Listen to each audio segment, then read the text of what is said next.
Oke, assalamualaikum warahmatullahi wabarakatuh. Ini materi yang kelima. Untuk materi yang kelima, kita punya materi baru, yaitu tentang bilangan berpangkat. Maksudnya seperti apa? Kamu lihat di sini, sama kayak waktu kalian SD, ada bilangan berpangkat positif, seandainya ada 3 pangkat 2. Itu artinya, kalikan angka 3 dengan angka 3 sebanyak 2 kali. Itu artinya berarti 3 dikali 3, hasilnya adalah 9. Berikutnya kalau 4 pangkat 1 berarti 4 kalikan 4 tapi sebanyaknya 1 kali. Maka kalau 4 pangkat 1 hanya ada angka 4. Nah kalau 5 pangkat 3 itu artinya 5 kali 5 kali 5. Berarti hasilnya 125. Sedangkan 2 pangkat 5 berarti kalikan 2 dengan 2 sebanyak 5 kali. Berarti 2 kali 2 kali 2 kali 2 kali 2 hasilnya adalah 32. Cukup mudah ya. Nah, sekarang kita punya sifat-sifat dari bilangan berpangkat positif. Sifat yang pertama, kamu perhatikan ketika ada A pangkat M dikali dengan A pangkat N. Ketika A bertemu dengan A, maka hasilnya tinggal pindah, jangan kamu kalikan. Yang berubah adalah pangkatnya. Yang pertama kalian punya M, yang kedua kalian punya N. Ketika dikali, maka pangkatnya ditambah.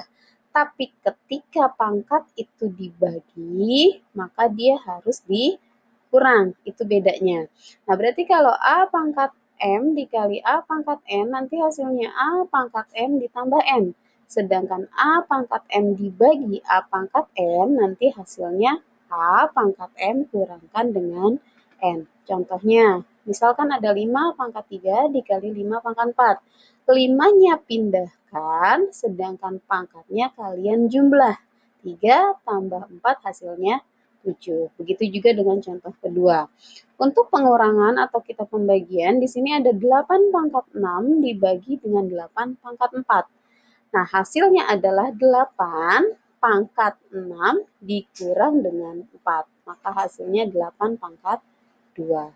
Nah, kalau pembagian ada yang ditulis secara mendatar, ada yang ditulis secara atas bawah seperti ini. Caranya sama saja.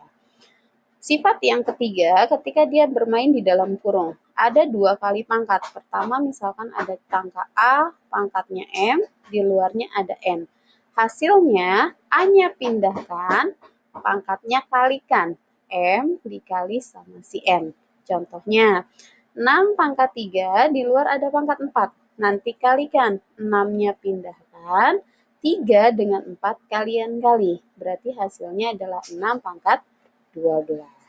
Sekarang yang keempat, kita punya juga sama di dalam kurung, tapi dengan angka yang berbeda. Yang pertama si A, yang kedua si B. Pangkatnya adalah si M. Nanti A-nya pangkat M, B-nya juga pangkat M. Misal, 2 kali 5 pangkat 4. Berarti hasilnya 2 punya pangkat 4 dikali 5 juga punya pangkat 4. Oke, 7 kali 2 pangkat 5 sama berarti 7 pangkat 5 dikali 2 pangkat 5. Yang terakhir ada A per B pangkatnya M sama dengan yang atas. A-nya punya pangkat M, B-nya juga punya pangkat M. Soalnya ada 3 per 5 pangkatnya 4. Berarti 3 pangkat 4 per 5 pangkat 4. Yang kedua, 2 per 7 pangkat 3 berarti 2 pangkat 3, 7-nya pangkat 3.